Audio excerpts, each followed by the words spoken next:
This wasn't the road I expected. It started out with a simple decision, a new route from Google Maps, and without thinking, I pressed accept. At first it didn't seem too bad, just a bit rough and a bit narrow, but then it kept getting worse. Deep water, unstable ground, tracks that barely look passable. And the problem is, once you're in this far, turning around isn't always an option. Now, I've dealt with terrain like this before in a very different life, so I stayed calm and took my time. But even with that experience, there comes a point where you have to ask yourself, is this still worth it?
Not only is this road mental to drive, it's really muddy and potholy and all the rest of it, and very narrow.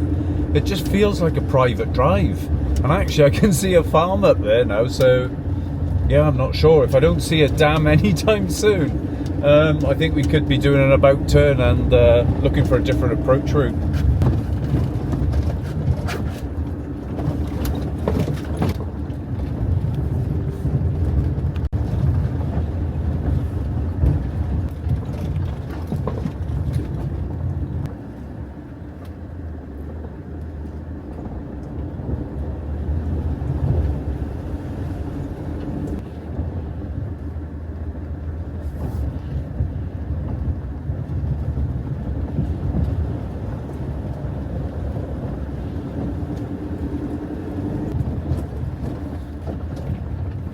Right, you can just see the lake through the trees there. We're so bloody close. But now we've come onto this, and that's some serious sort of crevice in the middle of the road. And it goes on for a couple hundred meters. This bit here I can probably get around the edge, but then you're onto this like soft mud here. It's yeah, I'm not sure about this, to be honest, but I've got about, I don't know, a 3k reverse if not. And just look at it, you can see under the you see how bad it is under the van after that major fording. Yeah, choices. Either I push on and, well, the one good thing about this is that I will have gravity on my side on a bit of a slope there, so to reverse out, just the weight of the vehicle should get us back. And then we're up to this here. Yeah, this should be a little bit more solid there on the edge, and then we should be fine.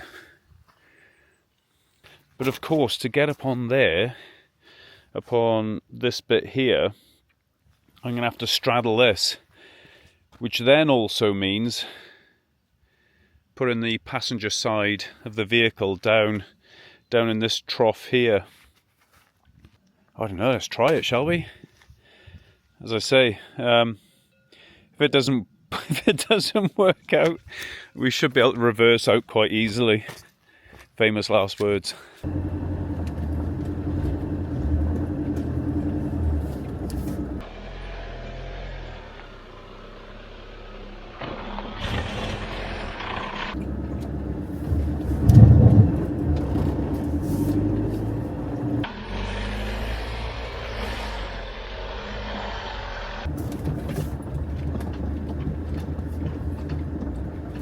Right, we're through that little bit. I just hope there's no more now. We were sinking a little bit there, and something was rubbing underneath, so we'll check later. Oh, this is relentless. Not for the faint of heart.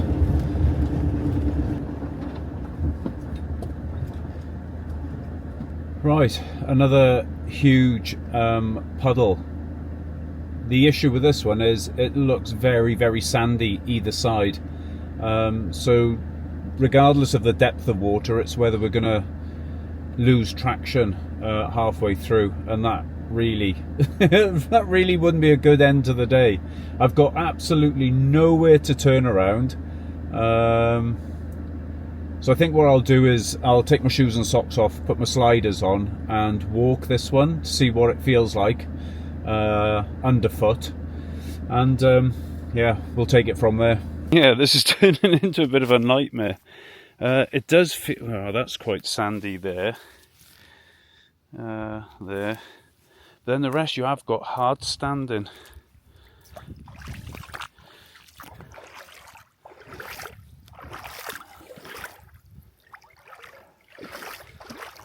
Ooh. Yeah, that's muddy in there. Oh shit, no, oh fuck me. Right, so we're down to there already. This is a no, that's an absolute no. I'm only literally in it that far, and already I'm just below the knee. Oh, the water's bloody cold though, and I've still got all that to do. We're never going to get through that. So now the question is, how on earth do I get back? Oh well, it's turned out to be an interesting day. Right, I'll just take you for a walk up here, about 20-30 meters. I've identified two spots. This is the one. Now it is, I'm still barefoot actually. There's a bit of a raise to get up to it, but if I can get the back wheels up on there and the front stay on the track on the gravel, theoretically speaking, with it being front wheel drive, that should give me enough traction to pull me back off. It's whether I've actually got enough room. This is going to be like another mini-me 50-point turn. The other place, which is just a little bit further up again. Oh, these stones are sharp on my feet. Oh, ow. Is this one here. And again, I've walked that. And that feels also fairly solid underfoot. Of course, I'm not 3.5 tons, so... but what this does give, marginally, is the fence is just ever so slightly further back, meaning I'd have more leeway that side, or more turning space, making it just a 45-point turn.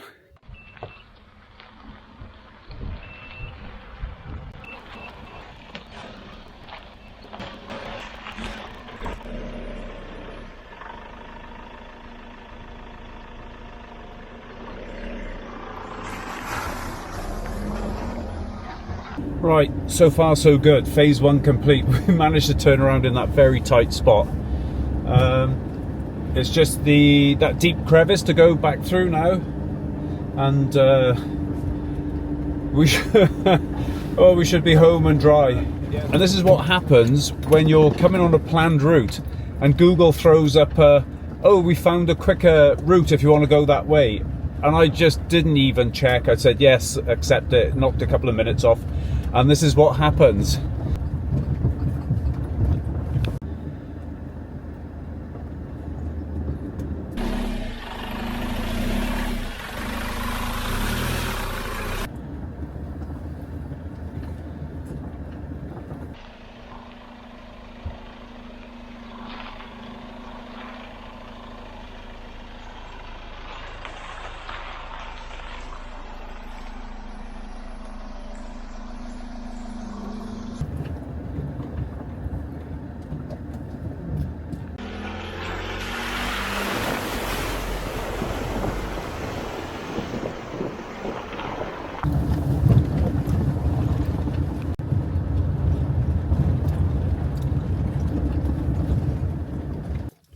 Right, now we're through the worst part of that. I thought I'd just give a bit of an explanation of my background in this sort of stuff.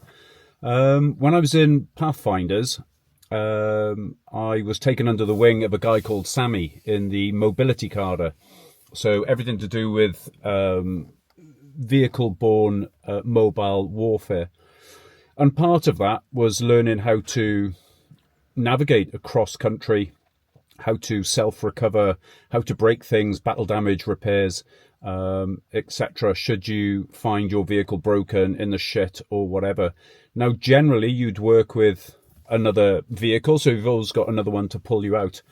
Here it was slightly different. It was just me on my own. But there are a few principles that I still employed in that I would have done on, in the platoon.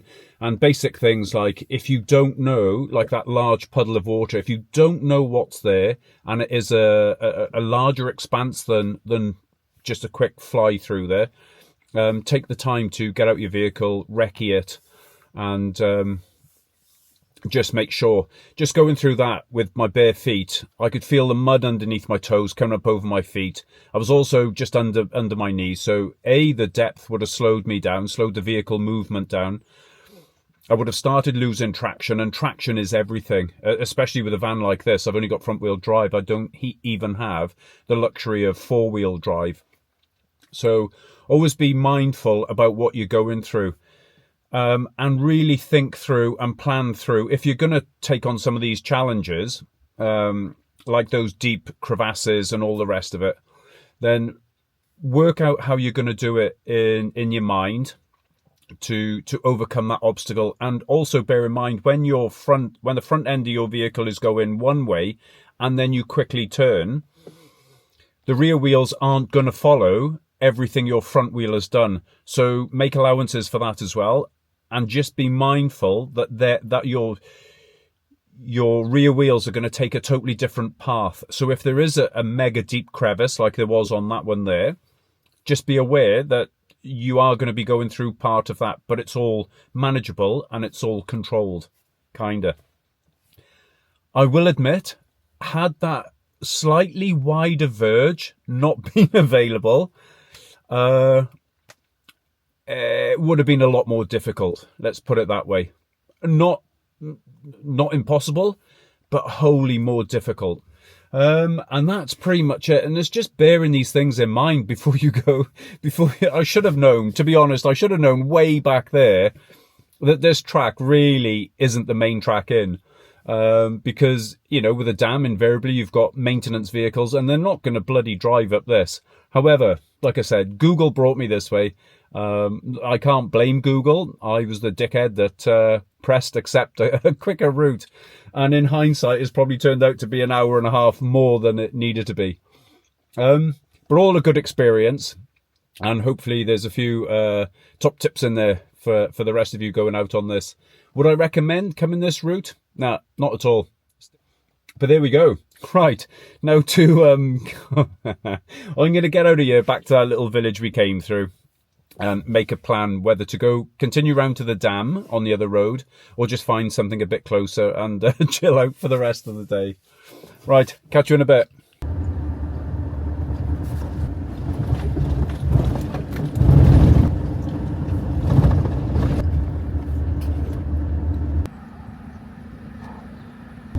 Yay, we're back to civilization and tarmac roads. My good God. Ah well, all turned out alright in the end, but I don't plan on doing anything like that again anytime soon.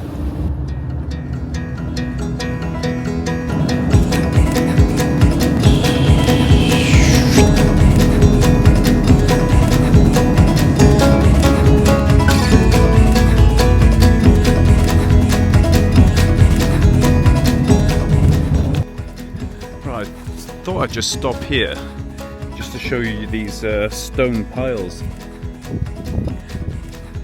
They just seem to be everywhere, both sides of the road as far as the eye can see. On that side there too. And yeah, across the road is the same story.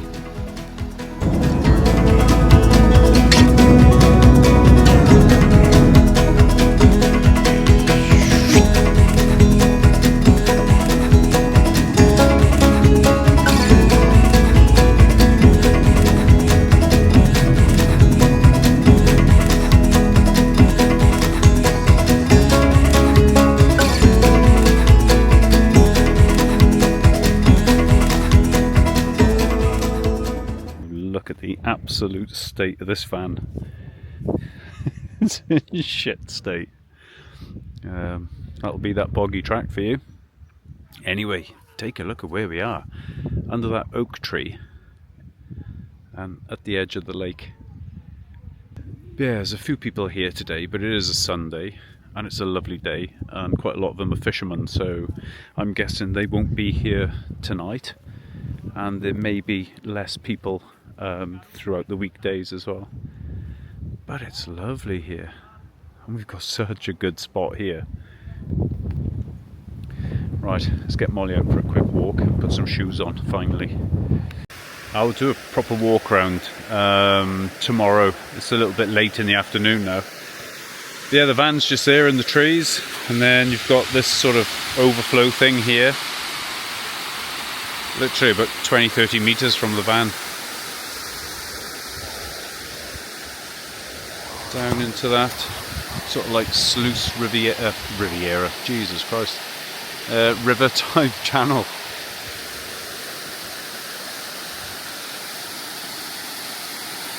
It's very pretty and calm here. And I think we'll get the drone down here tomorrow. For now though, as I say, we're just going to have a quick walk out and about. Right, so there is quite a lot of space here actually. There's loads of places down there off this side. There's an open space here, a bit muddy on one area, but yeah, and then when you go across the dam, so this is a dead end here now for the road, and then going across the dam there and back out towards the village, there's another quite a large area actually on the right, close to the lake.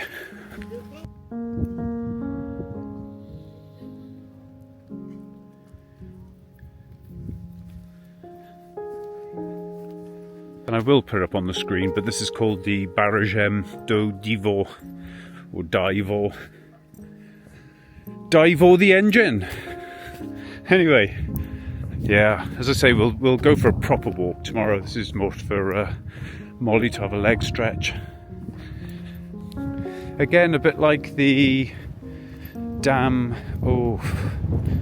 by the eucalyptus forest. It's not a very high one, but visually that's a huge expanse of water.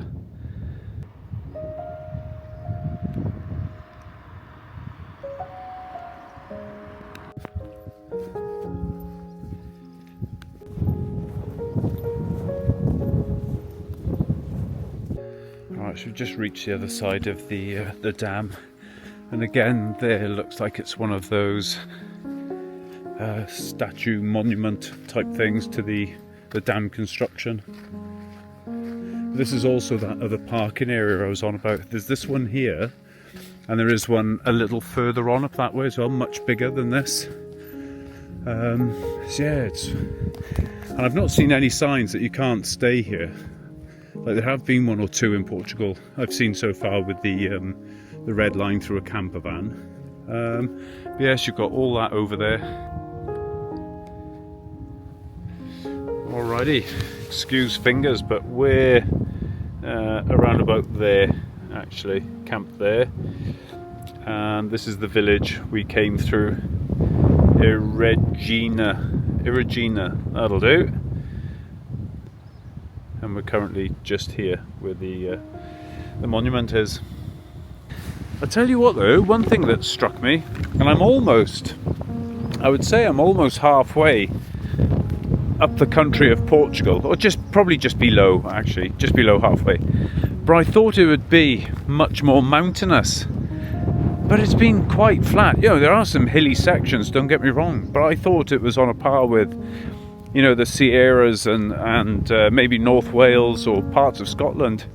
But I've not seen anything like that at all so far. Maybe it's all to come, maybe it's further inland and further north. Right, that's all of these lot heading off home, and that's us almost back at the van.